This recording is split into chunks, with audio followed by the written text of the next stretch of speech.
Selamat pagi Bunia. Selamat pagi, Pak. Assalamualaikum warahmatullahi wabarakatuh. Waalaikumsalam warahmatullahi wabarakatuh. Apa kabarnya Ibu Nia? Alhamdulillah sehat, Pak. Tetap Ya, semangat. dari senyumnya harusnya sehat Ibu ya. Ya, harus, Ibu Pak. Nia? Ya. Ya. eh, Sebagai seorang guru atau pendidik, banyak hal ya yang Ya. kita hadapi di sekolah, baik kaitannya dengan murid, baik kaitannya dengan rekan-rekan guru. Nah, kaitannya dengan itu kira-kira ini Bu Nia, apa ini yang Oh, kita bicarakan kali ini? iya, Pak. Ini saya kebetulan yang paling baru nih, Pak, ya. Ada permasalahan sedikit dengan siswa saya di kelas ini. Iya, Di kelas saya ini ada seorang siswa yang jarang masuk dan tidak mengumpulkan tugas, tapi ini bukan karena dia malas atau bagaimana Pak ya, tapi karena lebih iya, dia ini banyak kegiatan di luar begitu. iya. Banyak kegiatan di luar, dia ikut turnamen karate di luar Luar sekolah, biasa ya. jadinya ini yang Siswanya bikin jarang masuk karena latihan karate. eh, iya Pak betul, bukan karena latihan, lebih ke turnamennya sih Pak. Jadi dia jarang masuk sehingga jarang mengerjakan tugas gitu Pak. Dapat komplain lah dari teman-teman guru yang lain. Oh gitu ya. Turnamennya Ibu dilakukan atas nama pribadi atau mewakili sekolah?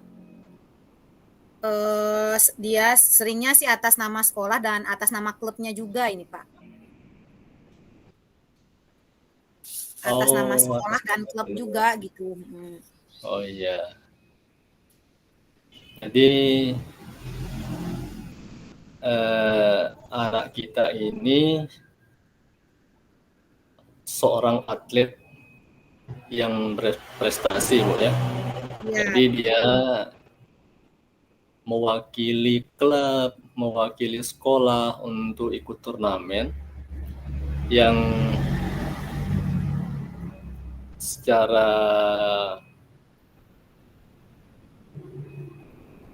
untuk dia efektif belajar tentu ada sesuatu gitu kan Bu ya.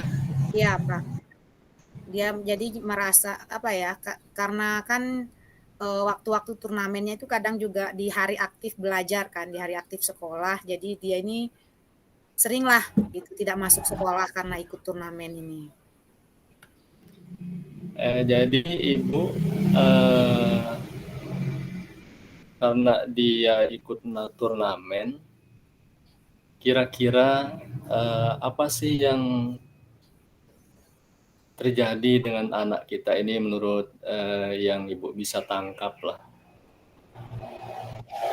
Kalau yang saya perhatikan Pak ya, anak ini mungkin kesulitan untuk mengatur waktu karena banyaknya Ya, aktivitas di samping belajar di samping juga harus latihan, harus mengatur waktu, sehingga dan dia juga sering nggak masuk sekolah ya, jadi ya iya. keteteran lah tugas-tugasnya itu. Oh iya, jadi dia tidak bisa mengatur waktu sehingga saat melaksanakan tugas sering keteteran dan malah sering tidak masuk ya. Iya, betul. Menurut Ibu nih, untuk mengatur waktunya bagaimana? Apa yang Hmm, bisa dilakukan? lebih ke manajemen diri dan manajemen waktu sih kayaknya Pak untuk dia pribadi ini. Jadi dia tuh paling tidak harus bisa membagi waktu untuk belajar, mengerjakan tugas, untuk latihan, untuk turnamen ini juga gitu. Oh iya, harus bisa membagi waktu ya. Dari segi sudut pandang Ibu, kalau dari pihak sekolah tadi yang seperti Ibu bilang bahwa turnamen yang diikuti juga itu dari pihak sekolah juga kan. Ya, benar, Pak. Nah, ya. Kira-kira seperti apa itu? Situasinya gitu, Pak, ya? Iya. Jadi si anak ini kan kadang mewakili sekolah, kadang juga dia mewakili klubnya kan, klub karatenya itu. Jadi pada saat eh, turnamen yang di jam-jam di hari-hari aktif sekolah ini dia ya jarang masuk gitu. Jadi kalau misalnya pada saat itu ada kebetulan ada mata pelajaran yang ada ulangan harian atau apa gitu, jadi dia kadang tidak ikut lah gitu. Oh ya, dia tidak ikut. Mungkin karena dia butuh persiapan juga ya Bu ya, kan bukan hanya sekedar dia bertanding ya. Iya betul Pak. Kira-kira Ibu Nia untuk bisa memanage waktu itu, kira-kira apa yang coba kita tawarkan kepada anak itu menurut Ibu Nia?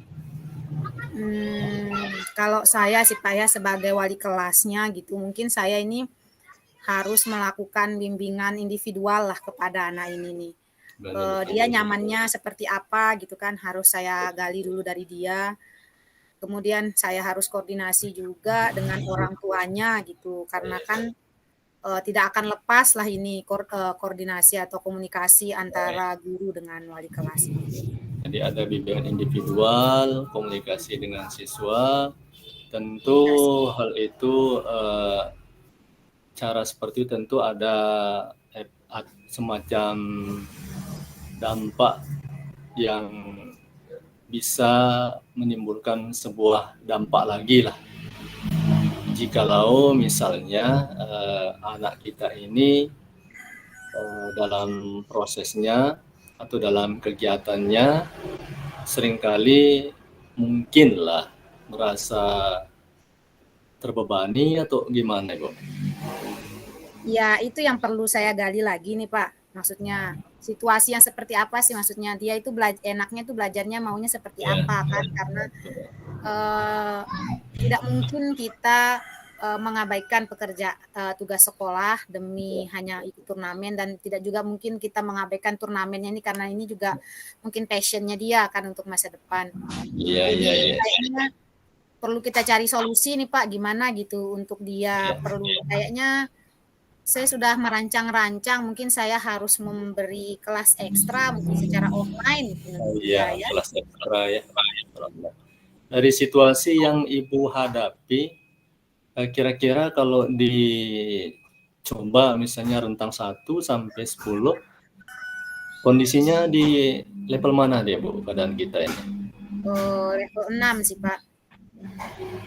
Di level 6. Berarti sudah lumayan bagus ya. Sudah lumayan bagus sih Pak, karena sebenarnya anak ini bukan anak yang maksudnya kurang sekali secara akademik. Dia itu lumayan lah pintar, hanya karena mungkin ketidakbisaannya dia mengatur waktu ini yang bikin dia nilainya jadi turun dan banyak komplain dari guru mata pelajaran yang lain gitu. Terus kedepannya Ibu ingin di level mana kira-kira? Di level paling tidak 8 atau 9 lah Pak untuk dia. Luar biasa. Jadi Ibu untuk tadi yang Ibu bilang, Ibu akan memberikan les tambahan, berkomunikasi dengan orang tuanya. Kira-kira prioritas Ibu Nia untuk mencapai tujuan yang seperti Ibu inginkan itu seperti apa, Ibu? Ya Pak, sebenarnya bukan les tambahan sih Pak ya, tapi saya lebih memaksimalkan penggunaan gadget sih. Karena tadi kan selain koordinasi dengan orang tua, dengan dia juga, mungkin perlu juga saya komunikasi juga dengan guru-guru mata pelajaran lain gitu kan. Jadi nanti mungkin solusinya sih karena supaya dia bisa tetap belajar kapanpun dan dimanapun gitu ya. Jadi kita memaksimalkan penggunaan gadget lah untuk dia ini. Jadi gawai mungkin nanti untuk materi dan tugas untuk masing-masing pelajaran di kelas ini bisa kita masukkan di drive bersama ya, karena kan Iya, anak-anak ini iya, tinggal pembelajaran bersama. Jadi mungkin ini bisa kita aktifkan lagi gitu Pak. Jadi setiap iya. materi atau tugas itu bisa diakses di drive bersama di kelas itu ya. Penajam tanpa dibatasi ruang dan waktu. Iya betul Pak. Iya. Jadi Bu, eh, memang penggunaan gadget untuk kegiatan pembelajaran dengan memanfaatkan fitur yang ada di situ eh, memberikan sebuah solusi yang bisa kita terapkan ke siswa kita. Bentuknya seperti apa ya Bu ya? Ya gitu Pak. Yang untuk penggunaan gadget tadi itu ya Pak. Iya, Kan di gadget itu atau di handphone itu banyak sekali aplikasi yang bisa dipakai gitu Pak ya. Mungkin iya, nanti sih anak ini bisa kita treatment lah gitu nanti mengatur waktu menggunakan Google Calendar atau Google Task gitu supaya dia ini tahu loh apa yang jadwal pelajarannya, apa tugas yang harus dia selesaikan gitu kan bisa nanti dimasukkan ke Google Task-nya. Nah, kemudian juga nanti kalau misalnya materi dia butuh materi apa, kita fasilitasi dengan materi di di Drive bersama itu ya. Nah, melalui iya, situs Google Drive. Itu sih kalau menurut saya yang iya. paling bisa lah supaya dia ini tetap bisa belajar Oh, kapanpun dan dimanapun. iya, memang haknya anak untuk belajar menurut kodratnya. Iya, betul Pak. Kemudian Jadi kalau di gambaran yang ada di kepala saya itu jadi nanti kalau dengan adanya drive bersama ini yang di situ berisi materi, berisi tugas gitu ya. Jadi bukan hanya berguna untuk dia yang sedang bermasalah saat ini tapi bisa juga diakses sama teman-temannya kan gitu. luar biasa. Dari pembicaraan yang kita lakukan, apa yang bisa Ibu dapatkan dari pertemuan kita ini? Luar biasa Pak, saya mendapatkan solusi gitu dari permasalahan saya jadi bisa berpikir sendiri, menggali sendiri.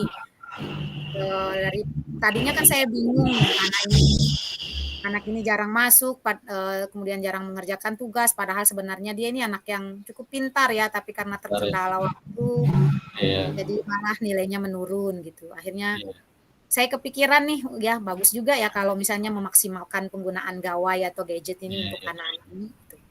Luar biasa gagasan Ibunya. Dan untuk demi anak kita, demi apa yang kita inginkan, apa yang coba Ibu jadikan sebuah salah satu solusi, kira-kira Ibu punya target kira-kira kapan untuk bisa terlaksananya apa yang Ibu inginkan ini? Mungkin harus segera ini Pak ya, harus segera mungkin saya akan nanti saya koordinasi dulu dengan Bapak Kepala Sekolah dan rekan-rekan guru lain ini. 2 hari lagi lah ini Pak. Oh iya. Jadi 2 hari lagi Bu ya. Kira-kira yang paling dekat sekali apa yang akan Ibu lakukan untuk memaksimalkan apa yang Ibu ingin wujudkan untuk anak-anak kita ini, siapa saja yang Ibu coba libatkan mungkin agar semua berjalan sesuai dengan harapan? Ya, kalau dalam waktu dekat ini tentu saja bimbingan individual dengan dia dulu ya, kemudian melibatkan orang tuanya, kemudian guru-guru mata pelajaran yang mengajar di kelasnya dia, dan tentu saja dukungan dari Bapak Kepala Sekolah sebagai manajerial di sekolah kan. Ya, luar biasa sekali Ibu. Terima kasih atas waktu luangnya. Semoga Ibu kedepannya akan menjadi ibu guru yang hebat, yang memahami siswanya, yang selalu menjadikan siswanya sebagai center. Terima kasih Bu. Ya, terima kasih banyak juga Pak. Ya, Terima kasih banyak juga atas sudah membantu saya mencari solusi dari permasalahan ini. oke. Mungkin Sehat-sehat ya Pak. cukup ya, kita akhiri. Terima kasih Bu Nia. Assalamualaikum warahmatullahi wabarakatuh. Waalaikumsalam warahmatullahi wabarakatuh.